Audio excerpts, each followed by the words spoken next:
To the O'Connor family, my wife Jill and I send our love on behalf of a truly grateful nation for her service. I'm humbled to be asked to speak today. To the members of the clergy, the Chief Justice, Justice of the Supreme Court, past and present, members of the bench and bar, members of the Congress, distinguished guests, and fellow Americans. More than 40 years ago, on a Wednesday in September 1981, the Senate Judiciary Committee came to order. I was the ranking member of that committee, and the day's business was momentous. The nomination of Sandra Day O'Connor to become the first woman in American history to serve as a Supreme Court Justice on the United States Supreme Court.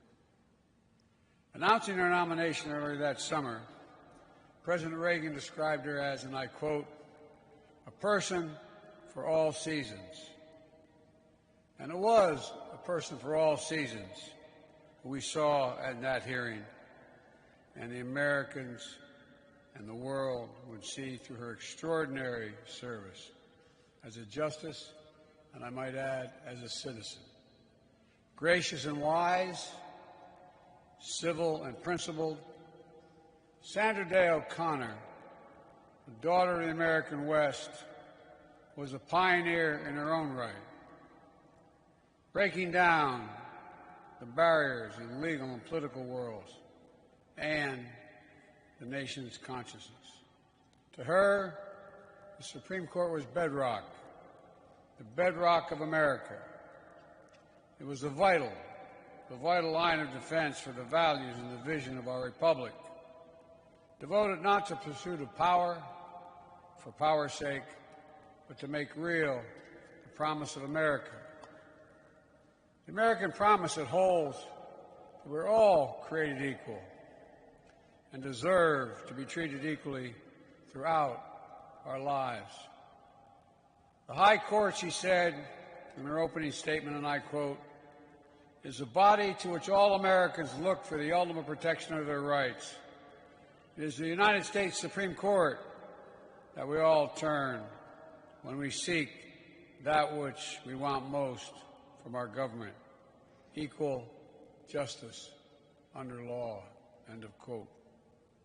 Equal justice under law is the noblest aspiration of humankind, and the aspiration of Sandra Day O'Connor, one that she pursued her whole life. The last justice to have held elective office, she was especially conscious of the law's real impact on people's lives. One need not agree with all her decisions in order to recognize that her principles were deeply held and of the highest order, and that her desire for civility was genuine, and her trust in the capacity of human institutions to make life better is what this world was abiding.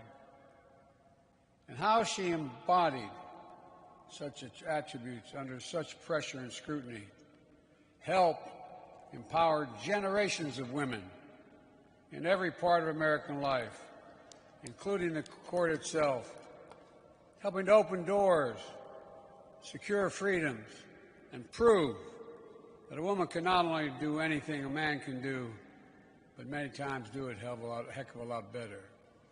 Excuse my language, folks. Beyond the bench, Justice O'Connor valued the civic life of the nation, in our schools, in our community centers, in families, and in our friendships. Yes, America is the land of rugged individualists, adventurers, and entrepreneurs.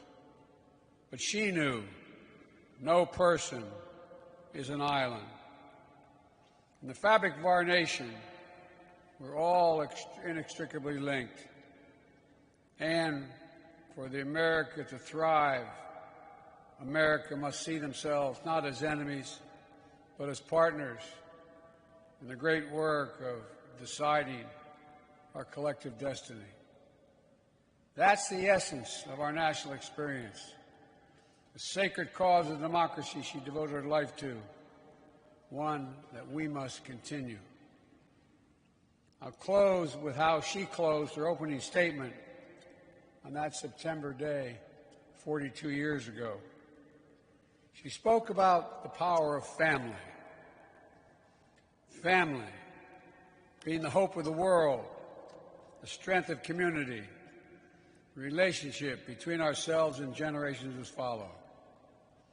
To her sons, Scott, Brian, and Jay, how she admired your intellect, and you may recall that hearing your sense of adventure. We all saw on that day and all those years after how much she loved your dad, a brilliant lawyer who always supported her. To the entire family, including the grandchildren, I know how hard all these years have been to watch a disease that robbed them both, and all of you, of so very much. But I hope you hold on to what is never truly lost, the love both of them had for you, the love you had for them, a love they shared so freely, and a love you returned with equal devotion. What a gift. What a gift. I hope you find comfort in another profound consequence of her service. The countless families that she helped by speaking so openly about your family's experiences. It matters. In that opening statement on that day in September, she mentioned how your parents got married in December. Here we gather today, a day before it would have been their 71st wedding anniversary.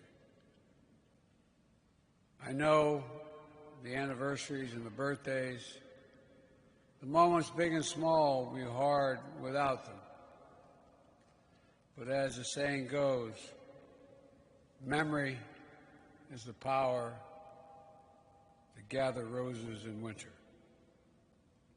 I hope you find the strength in knowing that your mom and dad are together again this December, gathering roses in winter once again as great Americans, both great Americans for all seasons. May God bless Sandra Day O'Connor, an American pioneer.